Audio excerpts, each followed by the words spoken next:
Bismillahirrahmanirrahim.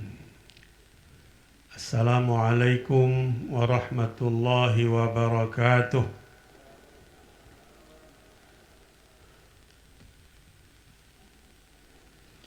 Alhamdulillah wa syukrulillah. Wassalatu wassalamu ala maulana rasulillah wa ala alihi wa sahbihi wa man walah. Wala hawla wala quwata illa billah.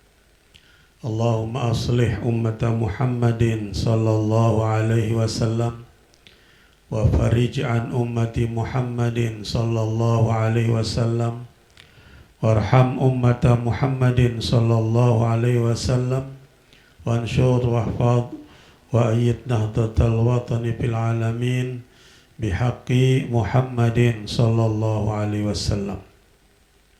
Amma ba'd. Yang saya hormati, saya banggakan, kita muliakan semua pimpinan Yayasan Pendidikan Hamzan Wadi, Pondok Pesantren Nahdlatul Wathon.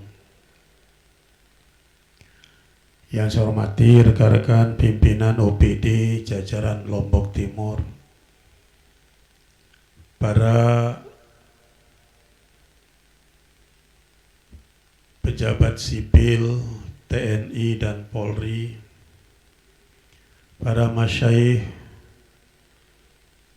segenap sivitas akademika Universitas Hamzan Wadi yang sempat hadir, juga rekan-rekan dari komunitas pariwisata hadir juga di sini, ketua BPPD Lombok Timur, Dewan Pendidikan Lombok Timur, dan mohon maaf hadirin hadirat yang tidak dapat saya sebut satu persatu. Kita bersyukur kehadirat Allah Subhanahu wa taala atas limpahan rahmat dan karunia-Nya.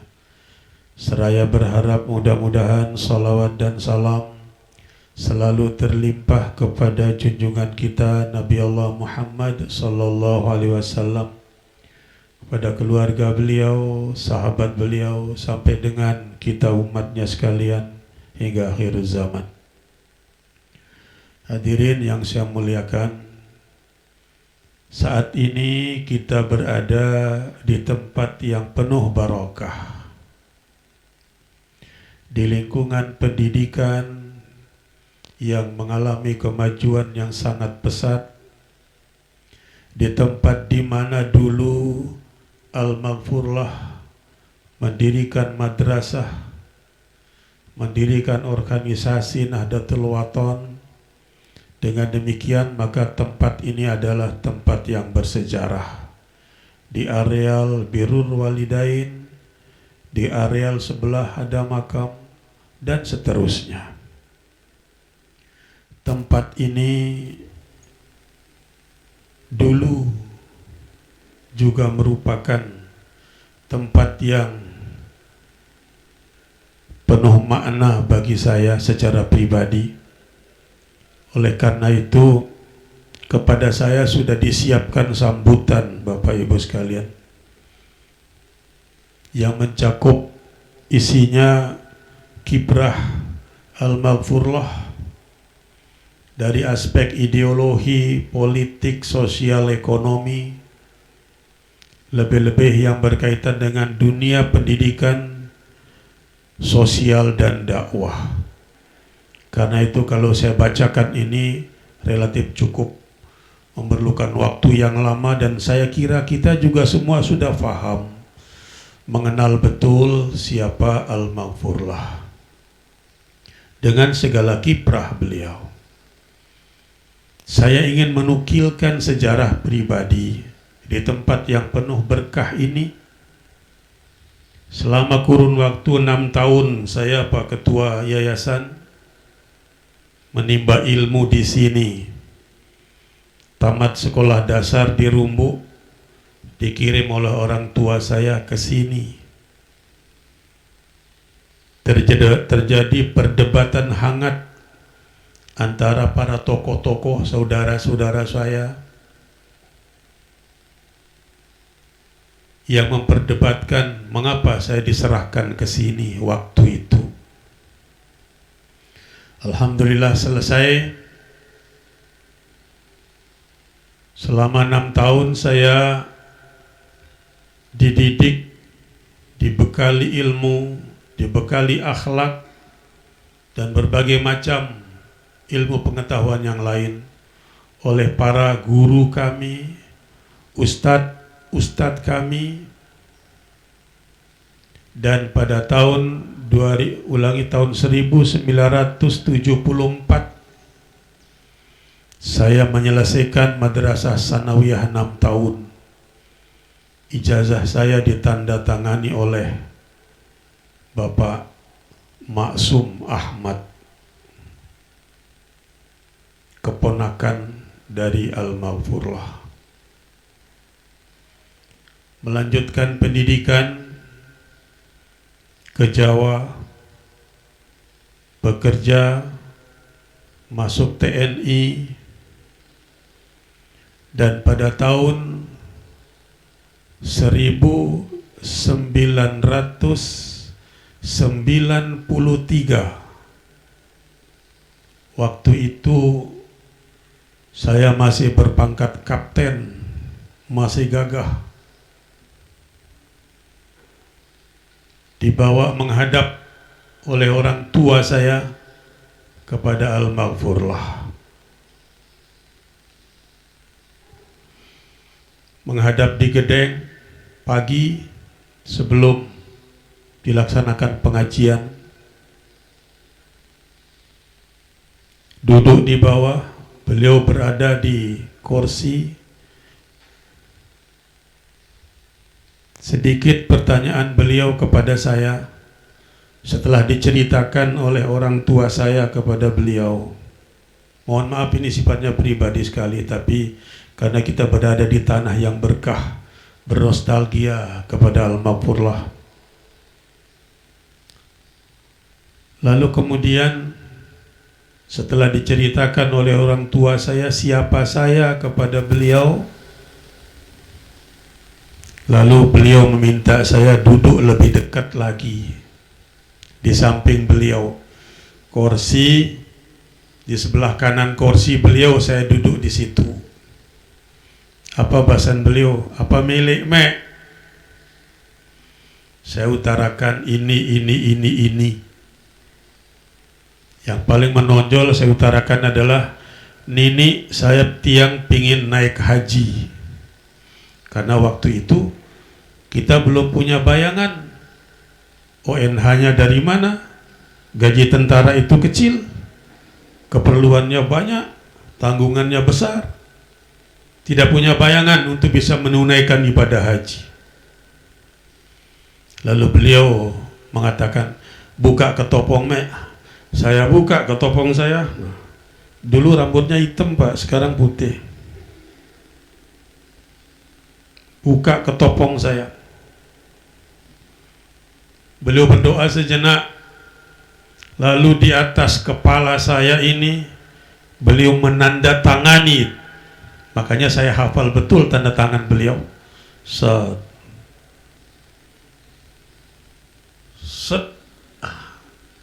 Lalu kemudian diketok kepala ini sesuai dengan titik yang ada di tanda tangan. 2 kali, tok. Mantap. Itu tahun 93 Pak Ketua. Kemudian tahun 94 pangkat saya turun jadi mayor. 94 saya berangkat naik haji menjadi pembimbing, padahal saya tidak pernah naik haji. Jadi pembimbing ibadah haji. Apa yang beliau berikan kepada saya secara pribadi barangkali bisa juga dilaksanakan oleh rekan-rekan sekalian. Uras dingari, bahasan beliau.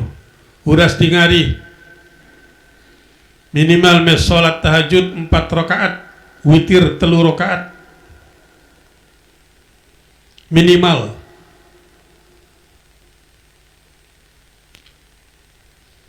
Pada rakaat pertama baca ayat Bismillahirrahmanirrahim, alam nashrah laka sadrak.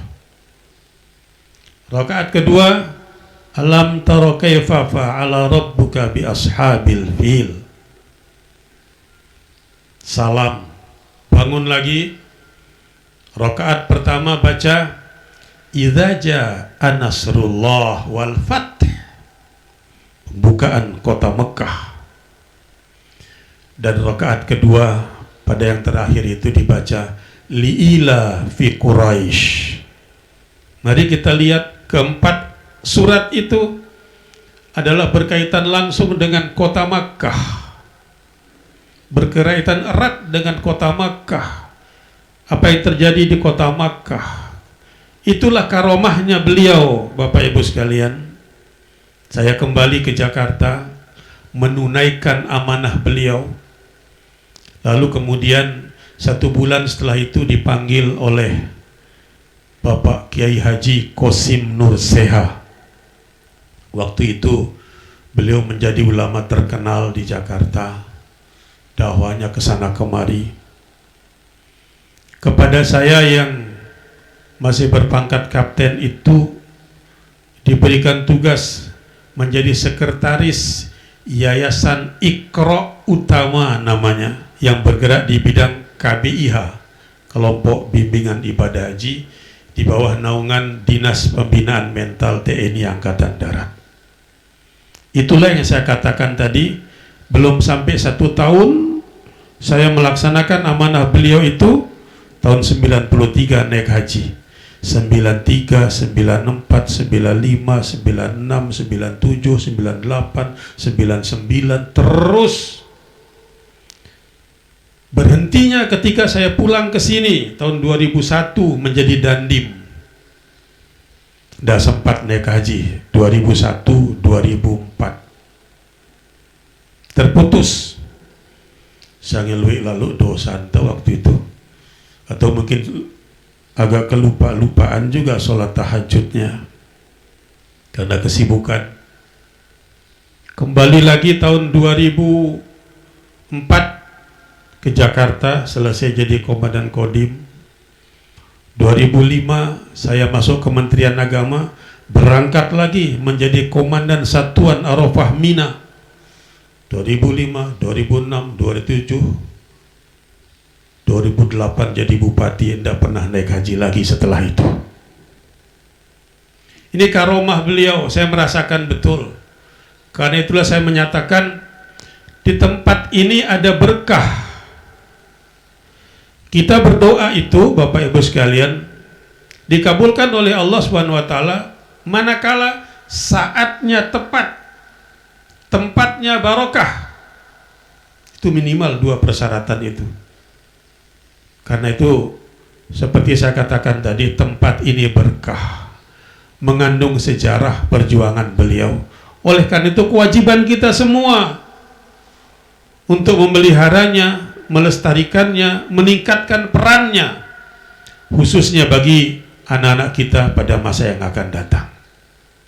Oleh karena itu saya menyambut baik gagasan, inisiasi dari rekan-rekan Universitas Hamzah Wadi yang telah memberikan sebuah ide, sebuah gagasan kepada institusinya, kepada Pemda Lombok Timur, yang berkaitan dengan makam Al-Maghfurlah Tuan Guru Kiai Haji Muhammad Zainuddin Abdul Majid.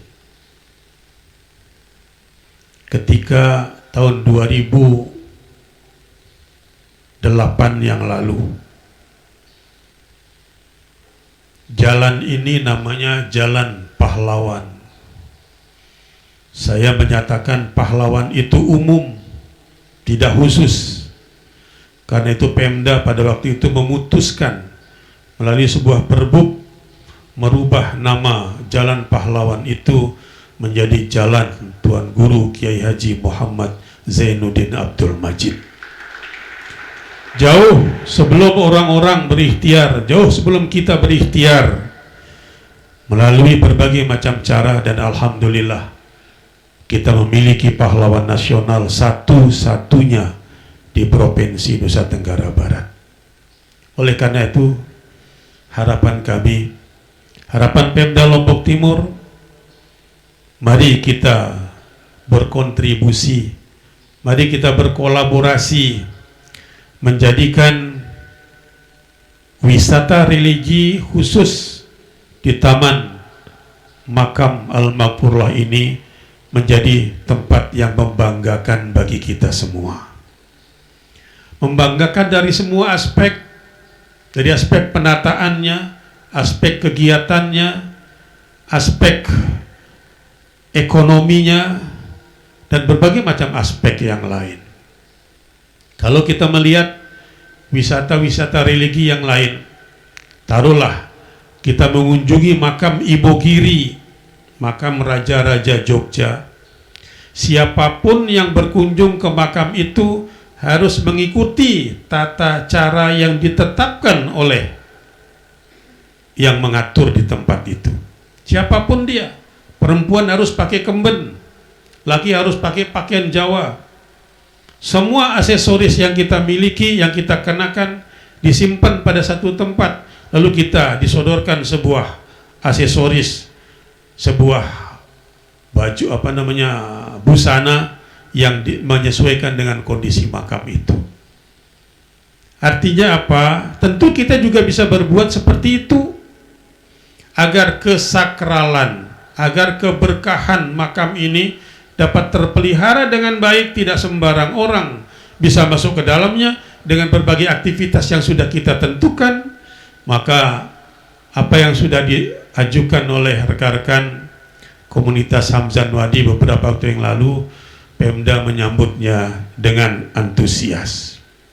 Mudah-mudahan kerjasama yang dapat kita jalin ini dapat menambah keberkahan, menambah kesakralan, menambah karomahnya tempat sekaligus Al-Maghfurlah Tuan Guru Kiai Haji Muhammad Zainuddin Abdul Majid yang kita banggakan.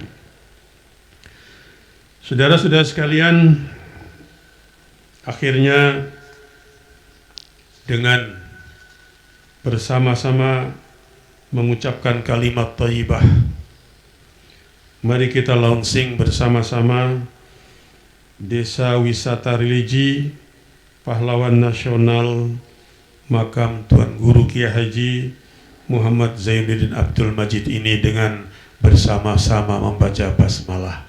Bismillahirrahmanirrahim. Hadanallahu wa iyyakum ajma'in. Jika ada yang kurang saya mohon maaf. Jika ada tutur kata yang kurang berkenan, saya mohon maaf yang setulus-tulusnya.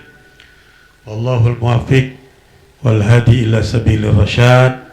Wassalamualaikum warahmatullahi wabarakatuh.